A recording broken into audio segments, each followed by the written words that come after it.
Among the most infamous verses in the Hebrew Bible, Exodus 32:8 stands as a stark depiction of covenantal betrayal. They have turned aside quickly from the way which I commanded them. They have made for themselves a molten calf, and have bowed down to it, and have sacrificed to it, and said, "These are your gods, O Israel, who brought you up from the land of Egypt." Traditional interpretations of this passage, ranging across rabbinic midrash, classical commentaries, and modern theology, tend to focus on its moral, narrative, and symbolic dimensions. The Talmud sees the golden calf as Israel's greatest sin, yet also as a providential error that enables divine mercy to be revealed through Moses' intercession.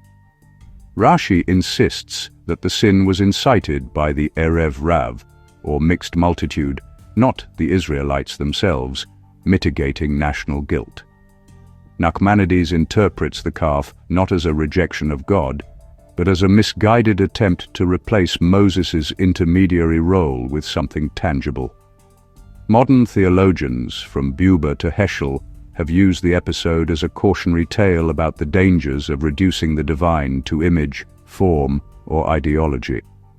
All of these readings treat Exodus 32:8 as a turning point, a moment in which Israel's newly formed covenant collapses under the weight of human impatience, anxiety, or misapprehension.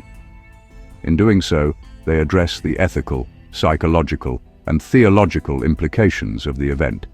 They focus on the calf as object, on worship as act, and on God as betrayed party.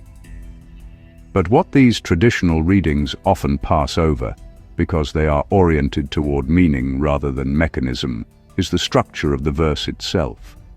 That is, they focus on what the people did, but not how the verse encodes what made that doing possible. They treat the golden calf as a symbol of error, but not as the outcome of a system. What emerges from such readings is a vision of Israel as failing suddenly and dramatically, falling from Sinai into sin. But the verse itself suggests something more subtle, more structural, and perhaps more disturbing. It is not the sin alone that is revealed here. It is the world in which the sin becomes logical. The golden calf does not erupt from nowhere. It is not random. It is the natural product of an inverted structure. And that structure, when read not only semantically but syntactically, letter by letter, triad by triad, tells a story of progressive reconfiguration, of authority emerging from chaos, perception formed within misalignment, leadership devouring its source, and worship becoming the architecture of captivity. This analysis seeks not to replace traditional interpretations, but to resituate them. The moral readings of sin and redemption, the theological debates about representation and mediation, the rabbinic efforts to pass blame and mercy. These are all responses to the reality that this verse exposes. They arise after the system described has come into being. Our task here is to examine that system itself, to treat the verse not as an isolated event, but as a structured unfolding, where every letter, every triad, every syntactic decision carries weight. We will not ask only what Israel did, but how the verse tells us that what they did was the inevitable result of a world already turned upside down. What follows, then, is not a commentary on the sin of the golden calf. It is a structural anatomy of apostasy, a descent not into immorality, but into a false religious order, complete with its own logic, rituals, and sustaining perception. Traditional readings ask, why did Israel fall? The syntactic reading asks, what structure made the fall make sense? This is not just a story of idolatry. It is the construction of a system that stabilizes disconnection from God, until that disconnection feels like faith. Before we can understand what this verse means, we need to understand how we are reading it. The verse we're studying is Exodus 32:8, considering the Masoretic text with vowels removed to best represent the Paleo-Hebrew original. This verse is exactly 63 characters long. That's not incidental. It means the verse can be broken into 21 sequential groups of 3 letters. These are not words. Many of them do not correspond to recognizable vocabulary. Instead, we are treating each 3-letter sequence as a symbolic unit, a triad, made up of individual Hebrew letters in the order they appear. This is important because in early Hebrew, each letter carried its own symbolic meaning. These were not just sounds, but conceptual markers. For example, Mem represents water, chaos or formlessness. Yod represents a spark, an initiating force. Resh represents a head, a leader, or the beginning of something structured. By combining 3 of these in sequence, we can interpret the emergent logic of that triad, what kind of action, structure, or state it points toward. Rather than interpreting the verse word by word, we are reading it structurally, triad by triad, tracing the flow of meaning from the symbolic relationships between letters. This lets us see the deep syntax of the verse, what is happening beneath the surface of the narrative. Out of the 21 triads, we begin by grouping them into 7 sets of 3. These form the first tier of interpretation, 7 larger conceptual units. Above that, we identify 3 top-level movements, each made of 2 or 3 of those larger sets. So this is a layered reading of 21 base triads, 7 combined structures, and 3 top movements. The very first movement of 9 characters sets the tone. It is the groundwork on which everything else depends. The first movement of the verse does not describe sin, rebellion, or even idolatry. It describes the conditions that make those things inevitable. What we find is not a decision to turn from God, but a reversal in the structure of reality itself, a system already operating on inverted logic before any overt act takes place. In this initial set of triads, we see authority forming, not from divine command or revelation, but from primordial chaos. The origin of leadership is not upward, from God to people, but upward from disorder. That leadership, though still active and energetic, is already misaligned, drawn away from the divine source it should reflect. And perception, which should respond to revelation, becomes shaped by what it is attached to, a vessel already formed by instability. The result is not lawlessness. The system works, but it works in reverse. Authority emerges, direction follows, vision responds, but none of it is anchored in the divine. Before the golden calf appears, before worship is redirected, the people are already caught in a functioning structure of disobedience. That is the real danger. Not a broken system, but a working one, just built from the wrong origin. This is foundational inversion, a collapse not of obedience, but of the very ground where obedience could take root. Triads 1 through 3 reveal that what looks like leadership, movement, and insight can all arise from disordered origins and still appear coherent. It is not chaos that leads to collapse, but coherent disorder. What follows in the verse will not be a fall, but a logical conclusion. The first triad sets this structure in motion. Mem, Yod, Resh. The initial letter, Mem, signals the deep waters of chaos. Unformed, unstable, generative, but disordered. It is the environment of flux, the condition of everything without form. From within that chaos, Yod emerges, the initiating spark, the point of activation or formation. Yod is not passive, it creates motion.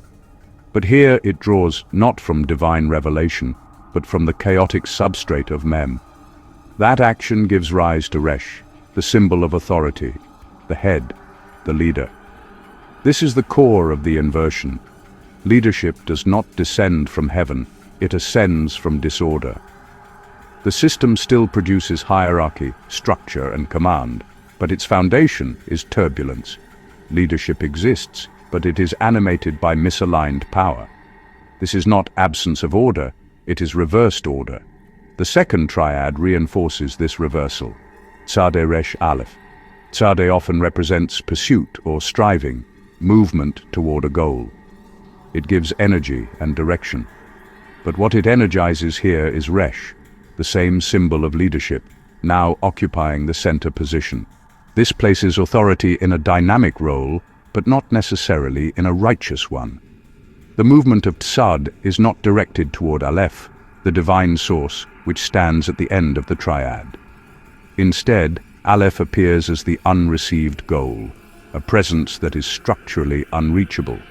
Authority is animated, but its striving is misdirected. There is pursuit, but not of God. Aleph remains, but disconnected. This is not abandonment of leadership, but its redirection, still active, still leading, but away from its proper origin. The third triad reveals the consequence of this misdirected structure as it arrives at perception. Kaf Vav Ayin. Kaf, the container or vessel, shapes what is held within it. It represents form, structure, the shaping influence. Vav, the connector, binds elements together, forming continuity or dependence.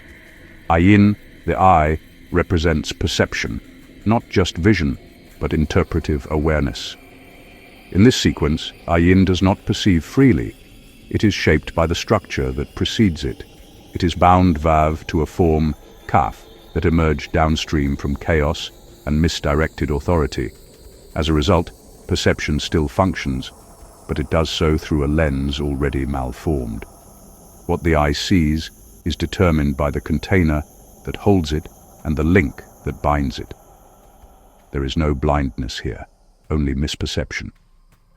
The people are not in the dark, they see, but what they see is shaped by a structure that never received light in the first place. These three triads together form more than a preamble. They are the systemic core of the fall, authority generated from chaos, leadership that moves, but moves away from the divine, perception shaped by false containment and binding. None of this is the golden calf, but all of it makes the golden calf necessary. The sin is not spontaneous. It emerges naturally from a system already inwardly overturned. The people do not turn from God in a moment. They do so as the consequence of a structure already reconfigured at the root. This is apostasy as architecture. Before the command is broken, the world in which that command could matter has already been inverted. What follows in the verse will not be deviations from a stable order, but the unfolding of a logic already embedded in the structure. Each subsequent triad will not introduce a new error, but amplify the consequences of this initial inversion. There is no turning point ahead, only revelation of what was already set in motion. From here on, we trace not a fall from grace, but the construction of an alternative system, coherent, ritualized, and ultimately sealed in captivity. The verse now turns inward in the next 9 characters. What was previously a foundational misalignment becomes something more dangerous, a systemic inversion that begins to operate against its source. This isn't yet visible as idol worship, nor is it open rebellion. Instead, we are shown a deeper collapse, the internal structure of covenant mediation redirecting its own flow. The outer forms remain in place, leadership, identity, instruction. But their internal logic is beginning to reverse. That is the key. Nothing breaks. Everything continues. But it continues in the wrong direction. This reversal is first encoded in the triad Resh Shin Aleph. The initial letter, Resh, stands again for authority or leadership, the head, the visible crown of the structure.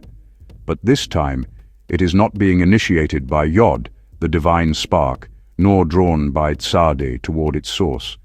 Instead, it is shaped by Shin, the letter of fire and transformation. Shin is a volatile force. It refines when governed, but mutates when unrestrained. Here, It acts on resh, not as holy fire descending from God, but as inner combustion. This transformation pushes toward Aleph, the silent, divine origin, but not to receive from it. Aleph is now placed at the end, syntactically subordinated. It becomes an object, not a source.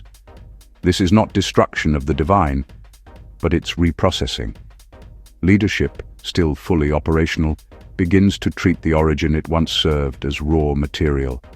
It reshapes divine authority into a projection of its own image. Aleph is not removed from the triad, it is absorbed. Leadership no longer listens, it translates. This is the turning point, when mediation begins to speak on behalf of God while no longer speaking from God.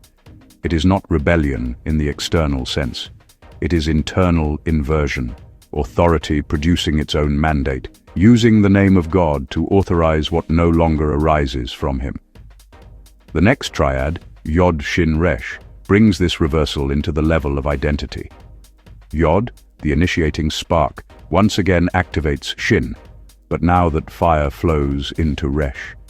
Leadership is no longer something appointed, it is something produced. The self now becomes its own source of identity.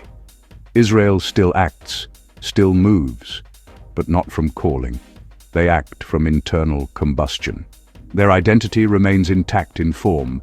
They are still the people of God, but the force animating that identity has shifted.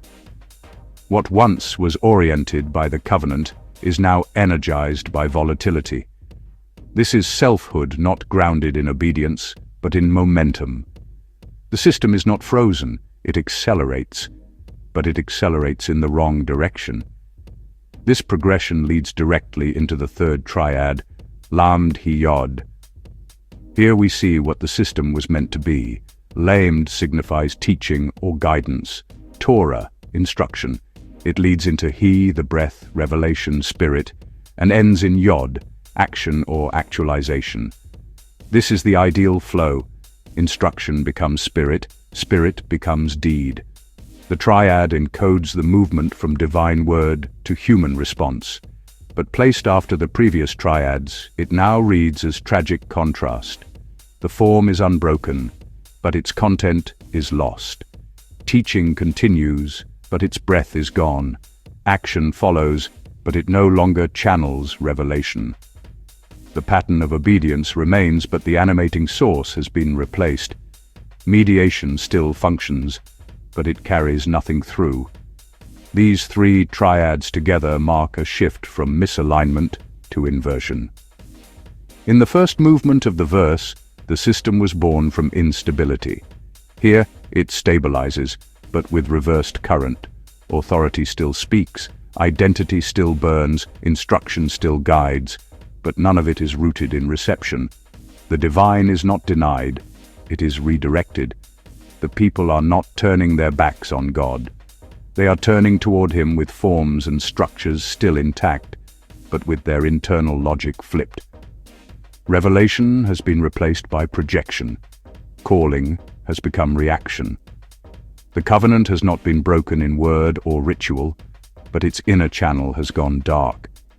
This is what it means for mediation to collapse, not that it disappears, but that it becomes self-referential. The same words are spoken, the same forms are followed, but the source no longer flows through them. From this point forward, idolatry is no longer an act of rejection. It is a continuation of worship, just structured around a different current. The golden calf will not appear as a contradiction of the system, it will appear as its fulfillment. At this stage in the verse, the narrative reveals not collapse, but imitation. What had been a failure of origin and mediation now becomes a performance, one that looks like worship, sounds like devotion, but no longer draws breath from the divine. The people are not falling into chaos, they are building something that works. The structure functions, the rituals take form. The error is no longer visible in behavior, it is embedded in intention and source. This is the most dangerous phase. When disobedience is not expressed through rebellion, but through reverent imitation of holiness, turned inward. The triad Aleph Lamed He is the hinge. It does not describe what the people do, but what they no longer do. Aleph is the source, God as origin, presence, and grounding. Lamed is instruction, the channel of teaching, command, and direction from source to follower. He is breath, the expression of that teaching as revelation, spirit, or life force. Together, these three encode the essential pattern of covenantal life, divine presence, channeled through law, expressed through spirit. But here, the triad stands not as reality, but as absence. It is not enacted. It is not lived. It is a template now uninhabited, a frame left behind. Its position in the verse shows us what should be, so that we might recognize the full extent of its distortion. That distortion begins with Yod, Aleph, Mem. Yod, the initiating spark, the first act, is still present. Israel still acts, still moves, still sacrifices. But it initiates not from breath, he, not from instruction, Lamed, not even from true origin, Aleph as source, but from its own motion. Aleph now appears not as source but as symbol, an empty invocation, a name spoken without presence behind it. And this leads directly to Mem, chaos, not wild chaos but structured disorder, a mimicked order with no living root. What we are shown is a syntactic mockery of divine procession. Action, Yod, pretending to emerge from divinity, Aleph, but actually descending into confusion, Mem. This is what it looks like when worship speaks the name of God, but follows no breath. The form remains. The current has stopped. The next triad, Yod Zayin Bet, shows what this false current produces. Yod once more begins the motion. The people act, they move, they bring offerings. But that action now takes on the shape of Zayin, the blade, the weapon. This is not accidental violence, it is ritualized aggression. Zayin in this position is not open warfare, it is the sharp edge of sanctity turned against its source. Worship becomes a tool of harm, not rebellion in the streets, but desecration in the sanctuary. And where does that violence go? It strikes Bet, the house, the interior, the sacred space, the soul. The house here is not merely a building. It is the space meant for God's presence, the inner chamber of the people, the sanctuary of identity. Worship becomes the means by which that house is defiled. The people do not break the system, they follow it. They copy the motions, they repeat the gestures. But every gesture is a cut, every chant an incision. The house bleeds from its own liturgy. This is not only a commentary on leadership, this is imitation. The people have watched their leaders turn from breath to will, from divine word to human assertion. They follow. Not because they hate God, but because the forms still look holy. The priests still speak in sacred tones. The sacrifices still burn. The golden calf still shines. But now the worship that once connected heaven and earth binds only the worshipper to the system. Breath has left the structure. Only echoes remain. Together these triads expose the logic of idolatry as systemic imitation. Not the invention of a new religion, but the repetition of covenantal form with covenantal substance removed. The structure is syntactically complete. Action, authority, offering, devotion. But each part operates without breath, without spirit, without revelation. What remains is a full liturgical parody of Sinai, an anti-revelation. This is not rebellion.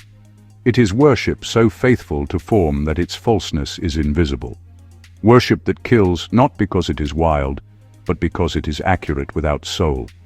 This is what it means for worship to mimic without breath, when liturgy becomes the grave of revelation, when the people no longer need to hear God, they only need to repeat the actions of those who once did. And so they descend, not in chaos, but in perfect imitation of truth, carried forward by their own hands into a house now empty, now bound, now wounded from within. At this stage of the verse, the dynamic of idolatry completes a critical shift, from failure to formation. The earlier triads exposed disintegration, leadership disconnected from its source, identity unmoored, guidance hollowed out. But now, that instability gives way to order, not true divine order, but an internally consistent, self-sustaining counterfeit. The system no longer strains under misalignment. It no longer even registers it. The very dislocation that once fractured covenantal flow has now been incorporated into a functioning, reproducible logic. This is not rebellion in the wilderness, it is institution. The triad Vav Lamed Vav reveals the core architecture of this new regime, recursion. Vav, the hook or connector, appears at both the beginning and the end, enclosing Lamed, the guide, the shepherd, the letter of instruction. What should have been an open system, in which instruction, Lamed, channels divine revelation outward, is now a closed loop. Vav connects back onto itself, and Lamed mediates not between heaven and earth, but between one point of closure and another. The structure of leadership is intact, but its direction is reversed. Instead of receiving from above and leading toward transcendence, it now reinforces what is already inside. This is the blueprint of self-enclosed spiritual systems. They do not declare independence from God. They simply stop listening. Guidance continues, but it flows nowhere. It teaches nothing new. It sanctifies the system itself. From within that closed system, the triad Vav Yod Tav demonstrates the sanctification of misalignment. Again, Vav binds, but this time it links action, Yod, directly to the symbol of the covenant, Tav. The people are not passive. They act, they bind, they mark themselves. But the question is not whether they perform ritual, it is what those rituals now serve. Tav here no longer seals a divine command. It authenticates a human project. The gestures of covenant are all present, joining, doing, affirming, but the covenantal partner is missing. Sinai's symbols have been co-opted, pressed into service for an alternate object of worship. The people do not abandon the shape of holiness, they reassign it. The grammar of faith remains, but the referent has shifted. This is not heresy through subtraction. It is heresy through misapplication, ritual structure in service of false center. That false center is then stabilized in the triad Mem Samech Kaf. Mem, the letter of waters, of formlessness and primal unrest, now rests not in turbulence, but in support, Samech, and containment, Kaf. Chaos has been shaped, disorder has been granted structure. The molten force that once threatened the system is now encased within liturgical form. It looks safe, it feels stable. But what is being stabilized is not truth, it is distortion. This is the triumph of idolatry, not its energy, but its architecture. False worship is no longer a moment of frenzy, it is a built environment. A sanctuary, a tabernacle, a space that functions. The very chaos that once tore covenant apart has now become the hidden engine of a coherent order. And the people, far from resisting it, dwell in it with comfort. These triads together describe a turning point. Not from sin to judgment, but from distortion to durability. The people no longer occupy a broken system. They inhabit a false one that works. The earlier disorientation has been smoothed over by repetition. The misalignment of leadership and perception has calcified into institution. Worship no longer aims upward, it loops back into the structure that produces it. The rituals continue, the objects are present, the language remains, but God is no longer the referent. Instead, the system has become its own source of meaning. This is not anarchy, it is liturgical inversion. The false tabernacle is complete, not as a chaotic outburst, but as an enduring replacement. The calf is not an aberration, it is the new center, a golden image encased in order, sanctified by action, sealed by repetition. And the people are not deceived in the usual sense. They are devout, they are faithful, but their fidelity serves a closed world. This is the deepest danger of institutionalized apostasy. It convinces its participants that nothing is wrong. The more stable it becomes, the harder it is to disrupt, because disruption now looks like sacrilege. The original architecture, origin, instruction, breath, is not openly opposed. It is simply forgotten, overwritten by a logic that mimics it in every visible way while inverting it at every point of contact. The fall here is not a collapse, it is a construction, a counterfeit cosmos, a system that worships stability itself and calls it God. With the false system now stabilized, its deeper consequence begins to emerge. The recentering of human perception around new criteria of truth. In the earlier stages, leadership collapsed and mediation failed. The people built a structure disconnected from God, but structured nonetheless. That is the danger. Because where there is structure, there is measurement. And where there is measurement, there is value. Once the system becomes self-sustaining, it also becomes self-validating. Worship continues, but its orientation shifts. Revelation no longer defines what is sacred. The system itself begins to decide. This is where desire enters, not simply as craving, but as the metric of meaning. With the divine displaced, the standard of holiness becomes what compels the eye, what moves the crowd, what appears powerful or effective. The golden calf succeeds not because it reflects God, but because it reflects the people back to themselves, magnified, molten, glorious. The idol becomes the mirror, and perception, no longer shaped by divine speech, begins to shape itself according to spectacle. The triad, Ayin Gimel Lamed, captures this inversion. Ayin, the eye, initiates the movement. Sight leads. But what it sees is not passive, it is animated by Gimel, movement, propulsion, force. This is not contemplative vision, it is stimulated vision. The image does not just appear, it performs, it dazzles. And this movement overtakes Lamed, instruction. Rather than perception being shaped by teaching, teaching is now shaped by what perception finds compelling. Leadership bends toward what is seen, not what is true. The visual economy has replaced the spiritual one. The people are no longer taught, they are entertained.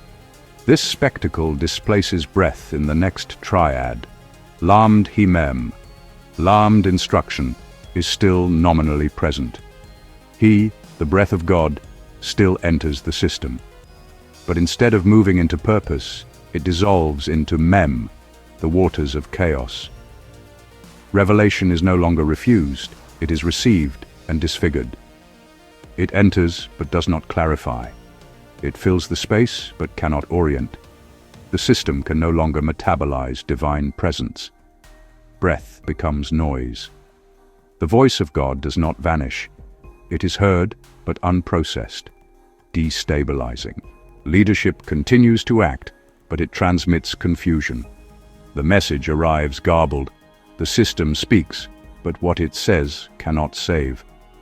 Finally, Shin Ayin Lamed locks the new order in place. Shin, fire and transformation, takes primacy. It overtakes Ayin, perception, and reconfigures it, not as sight, but as hunger.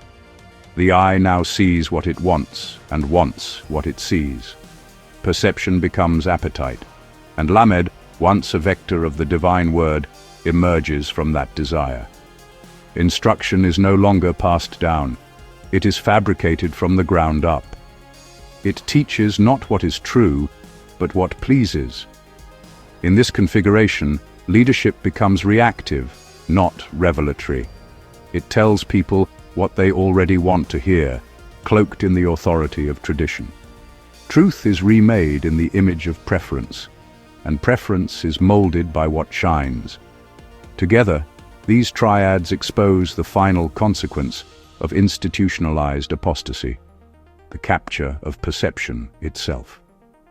The system now has a logic, a language, a standard, and that standard is desire.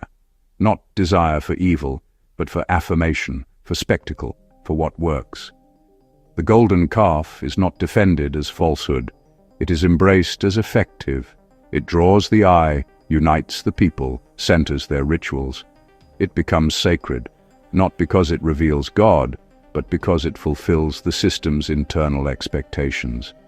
Once the divine center is lost, people still worship. But now they worship what they can measure. This is not the loss of religion, it is its redefinition. Form remains, structure remains, but substance is gone.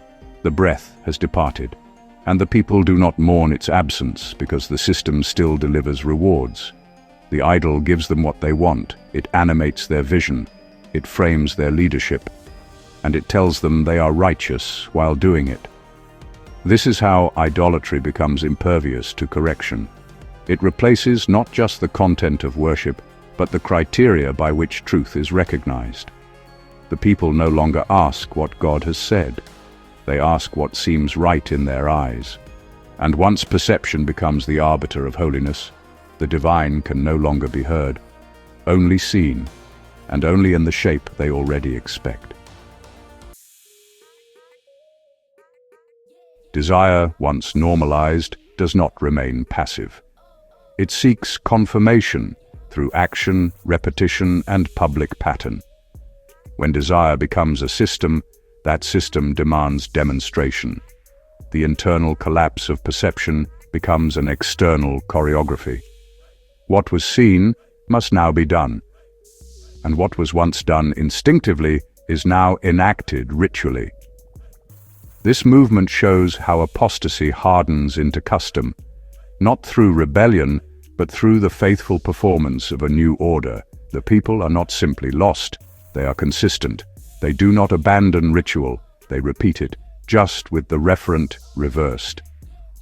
The triad Tzadeh Vav Yod initiates this shift. Tzadeh, the figure of striving, of righteous pursuit, is still present, but its trajectory has changed. It now binds through Vav, the connector, into Yod, the deed. The people act, they move. But their movement is no longer ascent toward the divine. It is stabilized descent toward the idol. What was once hunger for God becomes energy redirected. The syntax does not remove the form of piety, it retains it. Sacrifices still happen, offerings are made, structure persists, but the axis is inverted. The covenantal engine has not broken, it has rerouted. That's why the system does not appear fallen, it appears devout. But its vector is wrong. This is how idolatry thrives. It does not require lawlessness, it requires loyalty to the wrong thing. False worship survives not by rejecting rituals, but by preserving them under new allegiances. The people still serve, they still gather. But the Tzadeh no longer bends toward the silent center. It circles back into the spectacle, the calf, the visible power they now trust. That action confirms desire, and repeated desire constructs doctrine. The calf becomes holy, not by decree, but by repetition. The people worship it into sacredness. The second triad, Resh Shin Aleph, returns like an echo, first seen in the earlier movement of leadership's collapse. Its reappearance here is no accident. Resh, authority, again leads, infused by Shin, the fire of transformation or consumption, and terminating in Aleph, the divine origin. This is the structure of self-devouring leadership, authority burning through the source it was meant to represent. But this time, it is not a moment of failure. It is a pattern. The same triad recurs. The consumption of God by leadership is not an exception, it is now policy. The people don't just permit this model, they perpetuate it. Authority is no longer expected to transmit revelation. It is expected to replace it. The leader becomes the center, feeding on the divine name while hollowing it. The structure has turned parasitic and institutionalized the appetite. This repetition reveals that the system is not adrift. It is stable, its cycle is recursive, and because it works, it feels justified. The leaders retain their place. The rituals retain their form. The people retain their sense of belonging. But the whole system feeds off the silence of God. It is designed to keep the breath out while continuing to move. And so it does. It moves efficiently, it leads confidently, but it cannot deliver life, only continuity. The third triad, He Dalet Resh, breaks in like a flash of memory. It shows the path that was meant to be taken. He, the breath, the revelation, the divine impulse, opens into Dalet, the door, a liminal space, a crossing point, a moment of decision. That door leads into Resh, legitimate authority. This is the divine order. Breath becomes entry, entry becomes leadership. God reveals, the people receive, leadership manifests. This is what Sinai offered, this is what covenant demanded. But in this context, the triad is not a prescription, it is a lament. The structure appears here not as the future, but as the foregone. The door remains in the text, but the people have walked past it. It is the shape of the path they refused. This triad functions like a syntactic ghost. It marks what was possible. It shows the breath waiting, the doorway open, the authority pure. But it is surrounded by triads that testify to another path, one already taken and now ritualized. The presence of this triad is mercy, but it is not victory. It is a call to see what could still be, but is not. The people do not return, they continue. Together, these three triads mark the final confirmation. Apostasy has become embodied. It is not a break, it is a rhythm. The people act, repeat, perform. Their behavior is not chaotic, it is choreographed. But the dance steps now lead away from the mountain. The shape of Sinai remains, but it has been refilled with a different spirit. Sacrifice continues, but it now strengthens a false center. Leadership continues, but it now affirms error. Ritual continues, but it now engraves rebellion into the very structure of worship. This is the terrifying clarity of this moment in the fall. Nothing has to collapse for truth to be lost. It only needs to be redirected. The people walk in the same shape, but the shape no longer carries breath. It carries fire, and the fire does not illuminate. It consumes. This final movement marks the embodiment of the fall. The system, once inverted, then institutionalized, now incarnates itself in a figure. False worship is no longer just an error in structure or perception. It is now a lived reality, carried by a charismatic leader who emerges directly from the misaligned system. The people are not merely captivated by ritual, they are now following a human embodiment of the inversion.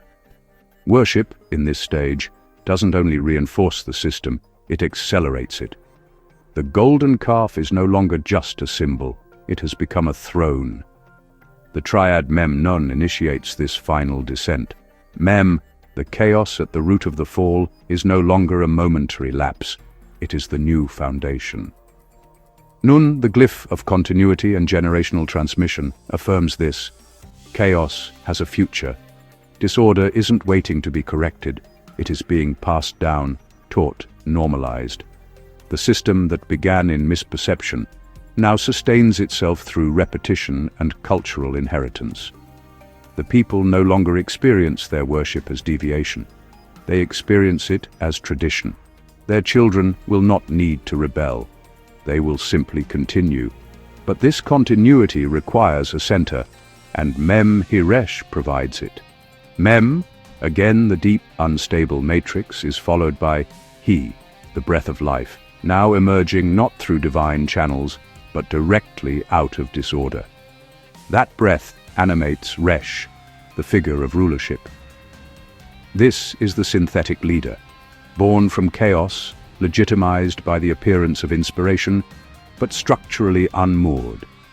He does not emerge from covenant, law, or tested service. He appears powerful because he moves. He speaks with fire, commands with breath, claims vision, and the people, shaped by a system that rewards spectacle over truth, follow. This is the charismatic authoritarian, not opposed to religion, but formed by its reversal. His authority is not imposed, it is desired, and in him the people see the embodiment of their longing. He confirms the structure because he is the structure. He doesn't break the system, he accelerates it. The final triad, Shin Resh Vav, reveals the cost. Shin, the flame of transformation, now fuels Resh, this central authority figure, whose rule becomes the locus of the people's devotion. Vav, the binding force, joins them permanently to this dynamic. Worship, once meant to open the soul toward transcendence, now fuses them to this worldly power. Sacrifice is still offered, but it no longer aims at God, it feeds the regime. Speech is still made sacred, but it now praises the order that replaced revelation. The people are not waiting for liberation, they believe they've found it, and that belief is what traps them. Devotion has become adhesion, worship has become glue. These three triads together complete the descent, not into chaos, but into a functioning regime of false sacredness. The system doesn't break, it solidifies.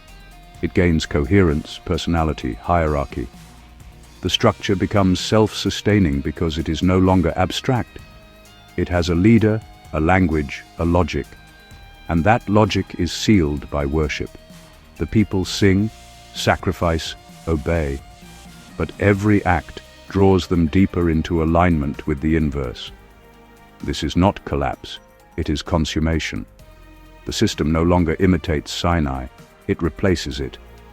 The people are not disoriented, they are confident. The new authority reflects their desires, speaks their language, validates their rituals, and so they follow, not by force, but by adoration.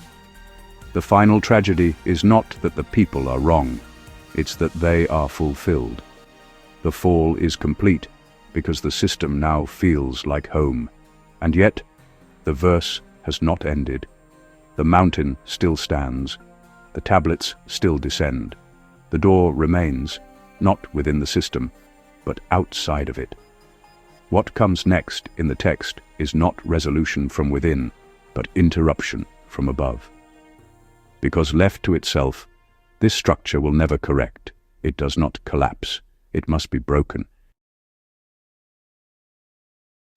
Having traced the descent through the first 7 movements, we now reach a crucial point of consolidation. What began as a breakdown in foundations and unfolded through the collapse of mediation has culminated in the construction of an alternative structure. It is here, at the top of this arc, that we can finally see what the earlier triads have been forming. Not a scattered series of errors, but the systemic birth of an idolatrous order. Each of the first 3 triads contributes a layer to this construct. The first showed us inverted foundations, authority rising from chaos rather than being transmitted from the divine. In such a configuration, leadership still exists, but its roots are disordered, and its direction becomes disconnected from God. Perception does not vanish, it simply reorganizes itself around whatever structures remain. The people still see, still act, still worship, but the interpretive ground beneath them has shifted.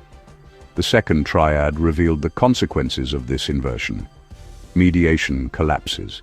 Leadership no longer transmits revelation. Identity becomes reactive rather than responsive. Instruction becomes hollowed out. Crucially, this does not mean the system stops functioning. Worship continues, ritual continues, but they no longer carry God. Idolatry, then, is not first a choice. It is first a vacuum. When mediation fails, something else must speak. Something must fill the silence where breath used to be. The third triad shows what rises in the wake: false structure. What the people build is not chaotic, but coherent. They do not reject the pattern of divine worship, they mimic it. They construct a system that looks like the tabernacle, speaks like covenant, and performs like devotion. But its referent has changed. It is a tabernacle without Sinai, a liturgy without breath, a leader without God. It has architecture, energy, and collective will, but it is inverted at every level. What emerges first from their interrelation is the recognition that false systems can hold together. There is no breakdown between these movements. They cohere. Authority, even when misaligned, produces momentum. That momentum, once separated from revelation, fills the vacuum left by silence. And perception, shaped within that flow, becomes the mechanism that affirms the entire order. Each part supplies what the others require. The structure is closed, not by suppression, but by fulfillment. Every piece doing its part, but all of them moving in the wrong direction. There is no visible rupture. The error is invisible because it is systemic. Perception, in this configuration, plays a decisive role. It completes the circuit. What begins as a misaligned origin and becomes a directionless striving does not simply run aground. It becomes self-evident truth through the shaping of the eye. Ayin, the faculty of vision, no longer functions as a check against deviation. It has been captured. It affirms what should be questioned. The people see what the system has trained them to see, and in that sight, they no longer recognize the misalignment. They perceive consistency, motion, structure, and believe that to be enough. The eye has been turned from witness to warden. Striving continues, but it has become detached from instruction. It acts without listening. The pursuit of holiness, disconnected from revelation, becomes raw energy, an engine driving the system forward. This is what gives the inversion its force. The people are not idle. They are deeply engaged, but their labor serves a structure that no longer mediates the divine. The more they commit, the more they deepen the misalignment. They are not rebelling. They are building with urgency and devotion toward the wrong end. At the center of this lies the figure of Resh. Its recurrence across the first two triads reveals that leadership has not disappeared. It has been redefined. It speaks, it moves, it commands, but it no longer receives. Instead, it interprets chaos as order and offers it back as structure. What once served as a conduit for the divine now becomes the anchor of a closed world. Leadership persists, not in its absence, but in its inversion. That is what makes this system durable. It is not leaderless. It is led by the mirror image of what leadership was meant to be. The result is a structure that masks its inversion through function.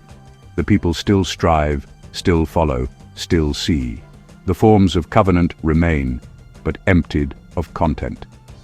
Ritual continues, but its telos is reversed. Worship functions, but it orbits an origin it no longer knows. That is the true danger of this sequence. It shows us that idolatry is not first a matter of belief. It is a matter of structure. And once that structure coheres, once perception is shaped, energy is misdirected, and authority is redefined, the system becomes self-sustaining. It appears holy, but it only points to itself. This is the threshold we now stand on. A complete, functioning, self-confirming religious architecture, built entirely out of inversion. It does not collapse under its own weight. It does not appear corrupted. It appears whole. And that wholeness is precisely what renders it impervious to correction. With the first arc having shown how idolatry arises from structural inversion, the second arc now exposes the mechanism by which it becomes irreversible. If the golden calf was the product of systemic failure, what follows is the consolidation of that failure into a functioning system. A system that can no longer be corrected without dismantling itself. The fourth through sixth triads describe not the birth of idolatry, but its entrenchment. The key shift here is that error ceases to feel like error. It begins to work. The process begins with normalized distortion. The system no longer listens to anything outside itself. Guidance loops back. Action is sealed in covenantal form, and even chaos is given the appearance of order. Rituals proceed. Structures hold. The community continues to worship. But what they worship and why has changed. The most dangerous element of this stage is not doctrinal corruption, but functional regularity. Falsehood that malfunctions is easy to reject. Falsehood that stabilizes is difficult to notice. The text shows that once distortion becomes predictable, it also becomes livable, and thus nearly impossible to dislodge. From here, the descent reaches the level of perception. This is not about abstract theology. It's about how attention is governed. The system succeeds because it captures the eye. Once sight dominates, listening becomes obsolete. Breath, the invisible, the received, is no longer present. Discernment is not destroyed, it is reprogrammed. People no longer respond to what is true, but to what is compelling. They follow what gleams, what moves, what satisfies the sensory field. And because they see what they want, they cease to question it. This is not the result of external deception. It is the internal collapse of spiritual vision. The idol does not only replace God, it replaces the need to seek Him. Finally, misalignment is no longer accidental. It becomes willful. Actions continue, but they are redirected. Leadership continues, but it repeats its inversion. Most strikingly, the legitimate path, the structure of true mediation, is still there. The text includes it, syntactically present as negation. But it is not taken. This is not the story of a people who couldn't find their way. It is the story of a people who walked past the open doorway and chose the path they had already rehearsed. Apostasy at this stage is not confusion, it is momentum. The people do not fall into error. They proceed in it, eyes open. Here the verse shows its full structural brilliance. Apostasy becomes policy. The system now defends itself. Because worship continues, any challenge to the system feels like instability, not correction. Leadership is invested in the pattern. Ritual life is structured around it. The community's shared sense of reality is rooted in it. To question it would require unraveling everything. So the system resists, not because it is evil, but because it believes itself to be faithful. This is the tragedy. The institutions meant to preserve truth now perpetuate inversion. These three triads do not simply follow one another in sequence, they form a closed system. Each one generates the conditions that sustain the others. Authority that feeds on its own source, Resh Shin Aleph, sets the tone. Leadership no longer receives from the divine, but constructs legitimacy through appetite and spectacle. That distortion is not chaotic, it is structured. And its structure makes possible the emergence of a new identity, Yod Shin Resh, one not rooted in calling but in combustion. The people still act, but now they act as themselves, for themselves. Their sense of who they are becomes animated by energy rather than anchored in revelation. What follows from that is inevitable. Guidance does not cease, but it becomes empty. Lamed hi yod. It gestures toward law, but no longer transmits it. It moves, but without breath. This is the hidden strength of the system. It holds together. Authority justifies identity. Identity energizes action. Action confirms authority. None of the parts question the others. Instead, each gives the others exactly what they need to persist. The distortion stabilizes not by removing structure, but by completing it in the wrong direction. That stability is what makes it so hard to correct. The people are not flailing. They are aligned, but to the wrong center. And the more the system coheres, the less visible its inversion becomes. This cohesion conceals its own emptiness. Leadership speaks with force. Identity is lived with sincerity. Action follows familiar forms. But the breath is missing. Revelation has been replaced by repetition. What the people once received, they now generate. What they once awaited, they now manufacture. The surface remains sacred, but the current has reversed. It is not that one part of the system failed, it is that all of it now functions together to maintain a reality that no longer points to God. This is what makes it so devastating, its success. The system works, and because it works, it cannot see why it must change. The warning, then, is not about dramatic rebellion. It is about how easily a system built in misalignment can stabilize, how perception can adjust, and how good intentions can become guardians of falsehood. Apostasy becomes invisible, not because it hides, but because it functions. And once error is institutionalized, it does not need to persuade. It only needs to continue. This final triad gathers the full weight of the passage and delivers its most profound and unsettling insight. By linking the arc of inversion, the subsequent entrenchment of that inversion into a stabilized order, and the rise of a charismatic leadership born of that order, the text reveals not merely the anatomy of idolatry, but its final state, a system of false worship that appears complete, functions with internal coherence, and sustains its captivity through devotion itself. The descent begins subtly. Authority arises, not from divine transmission, but from turbulence. Resh does not vanish. It emerges at the head of a new order, one energized by the wrong source. Chaos is not eliminated. It is structured. Mediation is not lost. It is hollowed out. The people do not stop following. They follow leadership that no longer hears. They do not stop seeing. They see through eyes already shaped by systemic disorder. The inversion is not rebellion, it is redirection. Religion does not collapse. It continues with all its forms and functions intact, but oriented toward a center that no longer carries God. That orientation hardens. The system stabilizes, not by suppressing its errors, but by building consistency out of them. Instruction loops inward. Chaos is housed. Action is sacralized, not by its alignment with God, but by the replication of covenantal form.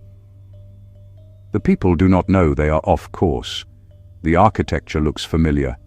Worship continues. The patterns resemble Sinai, but they echo nothing beyond themselves. The golden calf is not merely tolerated, it becomes the liturgical center, the object around which everything else now organizes.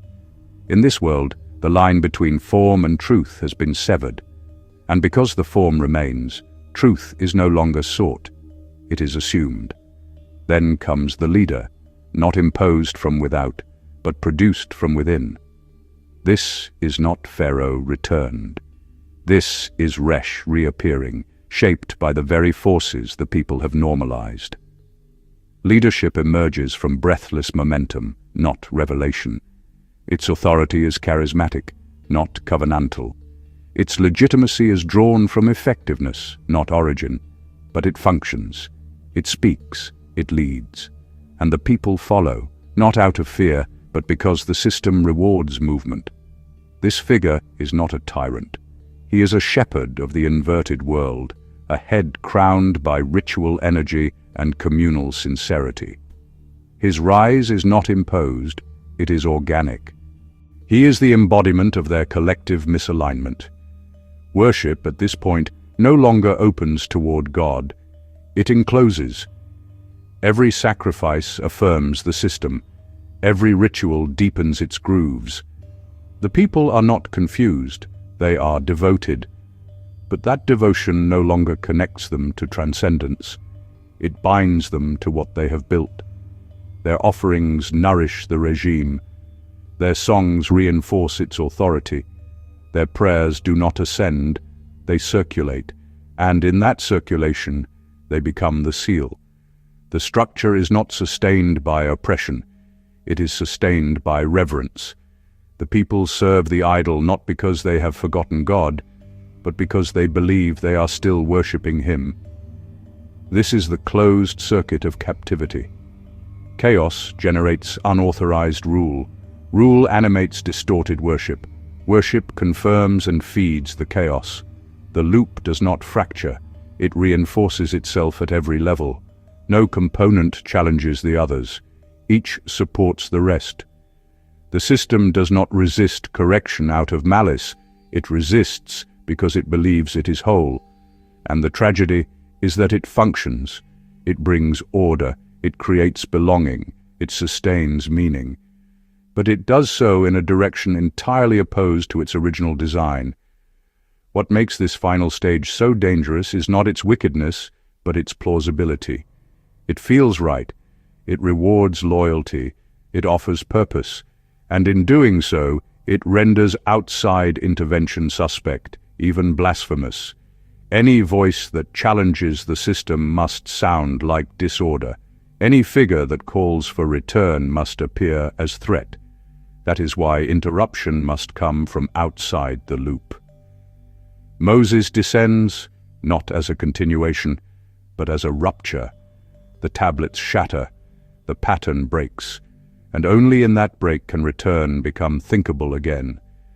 The enduring warning of this sequence is that worship, untethered from breath, does not become empty. It becomes dangerous. It constructs meaning with its own hands and then bows to what it has made. The people do not simply abandon God, they enthrone their own liturgical reflection. The idol is not a foreign god, it is the product of their own unchecked sanctity, and in that mirror they lose the capacity to see the difference. Only a voice untouched by the system, a voice from the mountain, a voice not shaped by the calf, can name the inversion and call them back. Until then, the regime will feel holy even as it enslaves.